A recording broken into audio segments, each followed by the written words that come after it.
Joseph Callahan had spent his entire life building an empire. A shrewd businessman, he had turned a modest inheritance into a fortune worth hundreds of millions. He owned luxury real estate in Manhattan, a fleet of classic cars, and an art collection that would make museums jealous. Yet, despite all his wealth, Joseph had no one to share it with. At 70 years old, his health was failing. His doctor had delivered the news bluntly: without treatment, he had only months left. But even with treatment, the odds were slim. "You need to focus on yourself, Joseph," the doctor had insisted. "Forget about the money. There's still time to fight." But Joseph saw things differently. To him, living a few more months without purpose was no life at all. "What good is all this wealth if I leave it to strangers or greedy relatives who never cared about me?" he muttered to himself. His life had been about business, investments, and profit margins, but now, facing the end, he realized he had never built a legacy that truly mattered. Then, an idea took root in his mind. What if he disguised himself as a beggar and searched for someone worthy of his fortune? Someone kind, someone who didn't measure a man's value by his bank account. Joseph had never lived without comfort, but he was determined. He packed away his tailored suits and designer shoes, replacing them with old jeans and a worn-out flannel shirt. He found an old overcoat, frayed at the cuffs, and scuffed up a pair of boots. He even let his silver-gray hair grow wild and unkempt. When he looked in the mirror, he barely recognized himself. With a deep breath, he stepped out of his Upper East Side penthouse and into the cold streets of New York City. It was late autumn, and the crisp November air bit at his skin. The city, always bustling, barely noticed him as he shuffled along the sidewalks. For the first time in decades, no one called him Sir or Mr. Callahan. No one held doors open for him or offered him respect. He was invisible. And for the first time, he saw the world through different eyes. Joseph wandered through Central Park, observing people passing by, some with hurried footsteps, others lost in their phones. He sat on a bench, clutching a small paper cup, watching as dozens of New Yorkers ignored him completely. He felt the sting of loneliness, the indifference of a world that had once revolved around him. Would anyone stop? Would anyone care? That night, as the city lights flickered against the skyline, Joseph realized something: this mission wouldn't be easy. Joseph had been on the streets for days, blending into the urban landscape like a shadow. The crisp November air grew colder each night, and his body, unaccustomed to hardship, felt every ache and pain. His back throbbed from sleeping on a park bench, and the stiffness in his joints reminded him just how fragile he had become. No one saw him. No one cared. He had always believed that kindness was abundant, that good-hearted people would notice someone in need.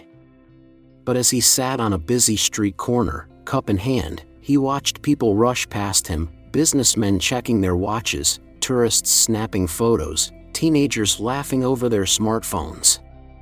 Not one person stopped. Then, one evening, everything changed. A storm had rolled in unexpectedly, drenching the city in a downpour. The rain came in sheets, soaking through his threadbare coat as he sought shelter under the awning of an old diner.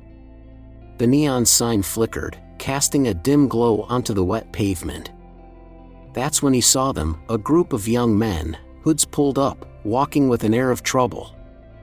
Joseph had seen their kind before, reckless and full of bravado, looking for someone weaker to push around. He tried to make himself smaller, lowering his head as they approached. "Hey, old man," one of them sneered. "You look like you could use some company." Joseph didn't respond, but it didn't matter. One of them shoved him hard against the wall, while another knocked over his paper cup, sending the few coins he had rolling into the gutter. He braced for the worst, knowing he was too weak to fight back.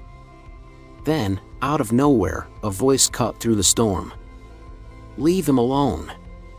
A young boy, no older than 10, stood at the edge of the alley, fists clenched, his small frame tense with determination. The gang hesitated, startled by the unexpected interruption. One of them scoffed. "And what are you gonna do about it, kid?" The boy didn't flinch. He stepped forward, his voice stronger this time. "He's my dad. So back off." The gang exchanged uneasy glances before muttering curses and disappearing into the night. Joseph, dazed and bruised, stared at the boy in shock. "What, did you just call me?" The boy knelt beside him, his brown eyes filled with concern. "Come on, Dad. Let's get you home." Joseph's heart pounded in his chest. Dad? He had no children. He was sterile. And yet, this boy looked at him with a familiarity that sent a shiver down his spine. Joseph followed the boy through the rain-soaked streets, his mind racing. His body ached from the attack, but the pain was nothing compared to the confusion gripping him. Why had this boy called him Dad? It made no sense. The boy led him to a small house nestled between aging brick buildings. It wasn't much, peeling paint, a porch light flickering against the night, but it was warm. Inside, the scent of home-cooked food lingered in the air, something Joseph hadn't experienced in years. As soon as they stepped in, a woman appeared from the kitchen, drying her hands on a dish towel. Her eyes widened in shock as she took in Joseph's disheveled state. "Oh my God," she whispered, her voice barely above a breath. Joseph stared at her, his pulse quickening. Lillian. It had been decades since he had last seen her. She looked different, older, yes, but still carrying the same determined fire in her eyes. "What are you doing here?" she asked, stepping closer. Then her gaze shifted to the boy. "Aiden, what's going on?" The boy, Aiden, turned to his mother with an expression of quiet confidence. "Mom, this is my dad. I found him." Lillian sucked in a breath, glancing sharply at Joseph. "Aiden, honey, you shouldn't say things like that." Joseph finally found his voice, hoarse and uncertain. "Why did he call me that?" "Lillian, what's going on?" She hesitated, then motioned for him to sit at the worn kitchen table. The rain drummed against the window as she gathered her thoughts. Finally, she spoke. "Joseph, Aiden is your son." The words hit him like a freight train. He gripped the table to steady himself. "That's impossible," he said, shaking his head. Lillian, I'm sterile. The doctors told me years ago." Lillian's expression softened. "I don't know what the doctors told you, Joseph. But I know the truth. When we broke up, I found out I was pregnant. You had already moved on, and I was too scared to find you. I thought you wouldn't believe me." Joseph's heart pounded. "But I never had a chance to be his father." Tears welled in Lillian's eyes. "I was afraid, Joseph. Afraid you wouldn't want him. Afraid you'd say he wasn't yours." He looked at Aiden, the boy watching him with quiet hope. And in that moment, Joseph saw it, the unmistakable resemblance. His own eyes staring back at him. A weight settled in his chest. He had spent his whole life searching for meaning. And now, meaning had found him. Joseph was still grappling with the shocking revelation when Aiden suddenly collapsed. His small body crumpled to the floor, his breathing ragged and shallow. Lillian screamed his name, rushing to his side. Panic surged through Joseph as he dropped to his knees, his heart pounding harder than it had in years. "Aiden! Stay with me, son," Lillian pleaded, cradling him in her arms. Joseph had spent a lifetime making high-stakes decisions, but nothing had ever felt as urgent as this moment.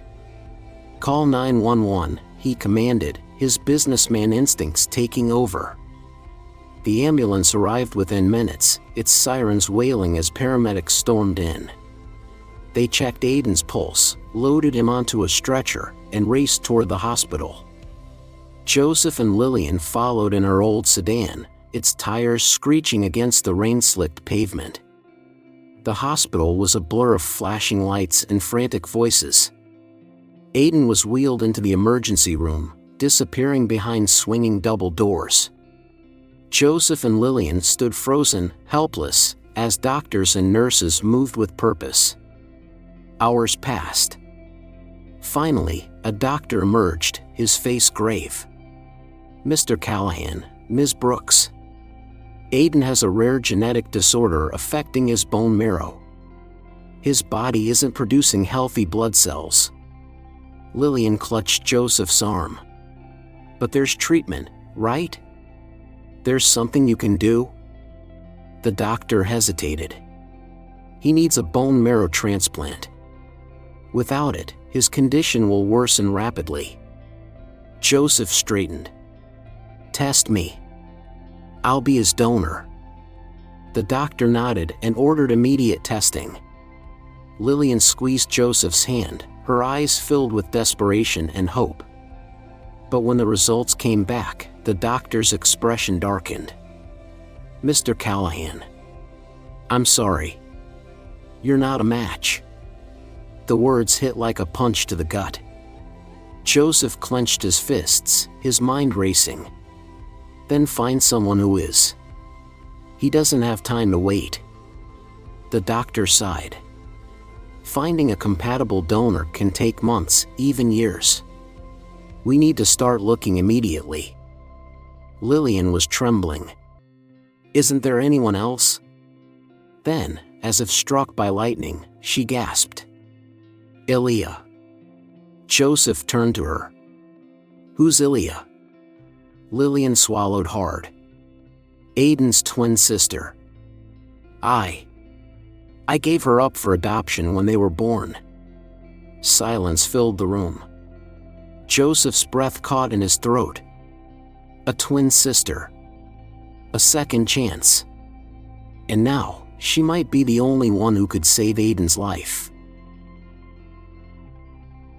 Joseph felt like the air had been knocked out of his lungs. Aiden had a twin sister. A child he never knew existed. And now, she might be his only hope. Lillian's hands trembled as she spoke. "Her name is Ilya. I was barely surviving when they were born. I thought I was doing the right thing by giving her up." Joseph's mind raced. He had spent his life building wealth, controlling every detail of his empire, yet here was a piece of his life he had no control over. A child of his, lost to time. "We have to find her," he said, his voice firm. "Now." Lillian nodded, tears welling in her eyes. "But I don't even know where she is." Joseph pulled out his phone, dialing the one number he knew would help. "Elliot, I need you," he said as soon as his lawyer answered. "I need every adoption record from 15 years ago. Search everything. Find me a girl named Ilya." Elliot, loyal and efficient, didn't waste time. "I'm on it, Joseph." Within hours, a team of private investigators was mobilized. They scoured adoption records, traced old caseworkers, and followed every lead. Joseph barely left Aiden's side, watching over his fragile son while waiting for news. Then, the call came. "We found her," Elliot said. "But there's a complication." Joseph's heart pounded. "Where is she?" "She's in Spain. And she's sick. The same condition as Aiden." Joseph gripped the edge of his chair, his knuckles turning white. "Both of my children are dying." Lillian gasped, her hand flying to her mouth. "Oh, God." Joseph stood, already making calls. "I'll bring her back. I don't care what it takes." Within hours, a private medical jet was arranged. Joseph ignored his own failing health, ignoring the protests of doctors who warned he wasn't strong enough for the trip. He didn't have time for weakness. The flight to Spain felt like an eternity. When they arrived at the hospital, Joseph's heart clenched. There, in a hospital bed surrounded by machines, was Ilya, his daughter. Pale, fragile, yet unmistakably his. He approached, his voice thick with emotion. "Ilya," he whispered. Her tired eyes fluttered open. "Are you my father?" Tears burned in Joseph's eyes. He took her frail hand in his. "Yes, sweetheart. And I've come to take you home." Joseph sat beside Ilya's hospital bed, his heart pounding. His daughter, his long-lost child, was as frail as Aiden. The same rare genetic condition was stealing her life away. He had traveled across the ocean to find her, and now, time was running out for both of his children. Doctors in Spain had confirmed the worst. Neither Aiden nor Ilya could be donors for each other. Their bodies were too weak to undergo surgery. They needed someone else, a match that could save them both. Joseph didn't hesitate. "Test me," he told the doctors. They ran the tests immediately, and when the results came in, the doctor's face was unreadable. "You're a partial match, Mr. Callahan," he said. "It's not perfect, but it could work." Lillian, who had flown in overnight, clutched Joseph's arm. "That's good, right? He can do it." The doctor hesitated. "Mr. Callahan's health is already deteriorating. His heart condition puts him at extreme risk. If he donates, there's a high chance he won't survive the surgery." A heavy silence filled the room. Joseph exhaled slowly, as if absorbing the weight of the decision. He had spent decades securing his wealth, building an empire that no longer mattered. His children, the legacy he had unknowingly left behind, were what mattered now. And he could save them, but at the cost of his own life. Lillian's grip on his arm tightened. "Joseph, no," she whispered. "There has to be another way." He turned to her, his voice steady. "If there was, we wouldn't be having this conversation." Tears welled in her eyes. "I can't let you do this." Joseph cupped her hands in his. "Lillian, listen to me. I've lived my life. I've had success, wealth, everything money can buy. But I've never had this family. If I walk away now and lose them, I'd already be dead inside." She shook her head, desperate. "We can keep looking for another donor." "There's no time," Joseph interrupted, his voice firm but kind. "I won't let them die waiting." The doctor cleared his throat. "Mr. Callahan, are you absolutely sure?" Joseph looked at his daughter, then thought of Aiden, lying in a hospital room across the ocean, waiting for a miracle. His choice was clear. "Yes," he said, resolve settling in his chest. "Schedule the surgery. Save my children." The operating room was silent except for the rhythmic beeping of monitors. Joseph lay on the table, his body fragile but his spirit unyielding. As the anesthesia took hold, his last thought was of Aiden and Ilya, the children he had just found, the children he was willing to die for. The surgery was delicate, a complex procedure requiring absolute precision. The doctors worked for hours, carefully extracting the necessary cells to give Aiden and Ilya a second chance at life. But as they neared the final stages, alarms blared. "His heart rate is dropping," a nurse shouted. The lead surgeon didn't hesitate. "We need to stabilize him, now." Joseph's body, already weak from years of neglect and illness, was shutting down. His heart struggled under the strain, and for a terrifying moment, the line on the monitor flatlined. No pulse. The medical team sprang into action. CPR. Medications. Desperate attempts to pull him back from the brink. "Come on, Joseph," the surgeon muttered under his breath. "Fight." Minutes felt like hours. And then, a flicker. A faint but steady heartbeat returned to the screen. The room exhaled as the doctors worked to complete the procedure, ensuring that Joseph's sacrifice wasn't in vain. When it was over, Aiden and Ilya's transplants were a success. Their bodies accepted the donation, their vital signs growing stronger with each passing hour. But Joseph was in a coma. Days passed.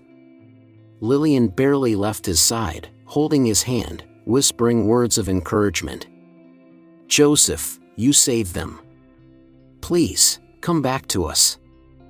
Meanwhile, the doctors debated their options. Joseph's heart was failing.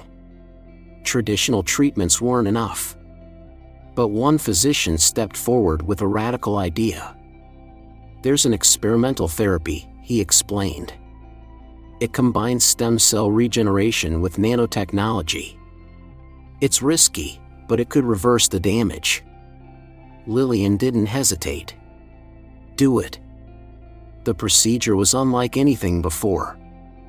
Doctors introduced microscopic regenerative cells into Joseph's bloodstream, targeting the weakened areas of his heart. The medical community watched anxiously. Would it work? For days, nothing changed. Joseph remained unresponsive. Then, one morning, as Lillian held his hand, she felt a faint squeeze. Her eyes widened. "Joseph?" A weak groan escaped his lips. His eyelids fluttered, and then, he opened his eyes. A miracle. The man who had given everything to save his children had been given a second chance at life. The morning light filtered through the hospital window as Joseph slowly opened his eyes. The first thing he saw was Lillian, her face weary but filled with relief. Beside her stood Aiden and Ilya, their small hands clasped together, their eyes brimming with hope. "Dad?" Aiden's voice was soft, hesitant. Joseph blinked, then smiled, a weak but genuine smile. "I'm here, son." Tears slipped down Lillian's face as she squeezed his hand. "You came back to us." The days that followed were nothing short of extraordinary. Joseph's recovery, though slow, defied expectations. The experimental treatment had not only stabilized his heart but had given him something far greater than physical healing, a reason to keep living. As Aiden and Ilya gained strength, laughter began to fill the hospital room. The two children, who had once been strangers, now shared a bond forged in survival.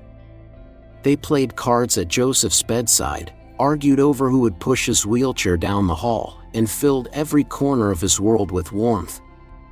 Then came the moment they had all been waiting for. Joseph was discharged. Dressed in a simple sweater and slacks, he stepped out of the hospital for the first time in months. The crisp autumn air filled his lungs, and he closed his eyes, savoring the feeling. He was no longer the dying millionaire, no longer the man searching for an heir. He was a father.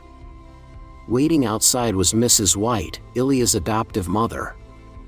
She approached Joseph, her eyes filled with gratitude. "I never imagined this day would come," she said softly. Joseph nodded. "Neither did I." She hesitated, then smiled. "I've been thinking. Ilya deserves to know both of her families. I'm not taking her away again. We're moving here." Lillian gasped. "You mean it?" Mrs. White nodded. "We'll figure it out, together." That night, for the first time, they all sat at the same dinner table. Joseph, Lillian, Aidan, Ilya, and Mrs. White, a family not bound by blood alone, but by love, sacrifice, and second chances. As Joseph watched his children laugh and eat, he felt something deep in his soul shift. He had spent a lifetime chasing wealth, but here, in this simple moment, he had found the greatest treasure of all. Aidan looked up. "Dad, where are we going after this?" Joseph smiled, pulling them into a hug. "Home, son. We're finally going home." The legacy that truly matters. Joseph's journey is a powerful reminder that true wealth is not measured in dollars, but in love, relationships, and the impact we leave behind. He spent decades building a fortune, yet when his time was running out, he realized that money alone could not give him fulfillment. What mattered most was finding someone to share his legacy with, someone who valued kindness, compassion, and human connection over material riches. For those in their later years, his story resonates deeply. How often do we prioritize success over relationships? We work hard, save money, invest wisely, yet in the end, it is not our bank accounts that define us, it's the people we've touched, the love we've shared, and the memories we've created. Joseph learned this lesson the hard way, but he also discovered something equally important: it is never too late to change. One of the most profound aspects of Joseph's story is his willingness to sacrifice for the ones he loves. He didn't hesitate to risk his own life to save his children, even though he had only just met them. This is what real love looks like, not words, not promises, but actions. It's a reminder that, in the end, the greatest thing we can give isn't money or possessions, but our time, our care, and our willingness to put others before ourselves. His journey also speaks to the power of forgiveness and second chances. He could have been bitter about the years lost, about the choices that kept him from his family, but instead, he embraced the present. Many of us carry regrets, relationships we didn't mend, words we left unsaid, but Joseph's story reminds us that as long as we are alive, it's never too late to rebuild, to heal, and to reconnect. Ultimately, his story challenges us to ask, what will we leave behind? Not just in terms of money, but in terms of love, kindness, and the way we've made others feel. Because at the end of our lives, it won't be the wealth we've accumulated that defines us, but the love we've given and the lives we've changed.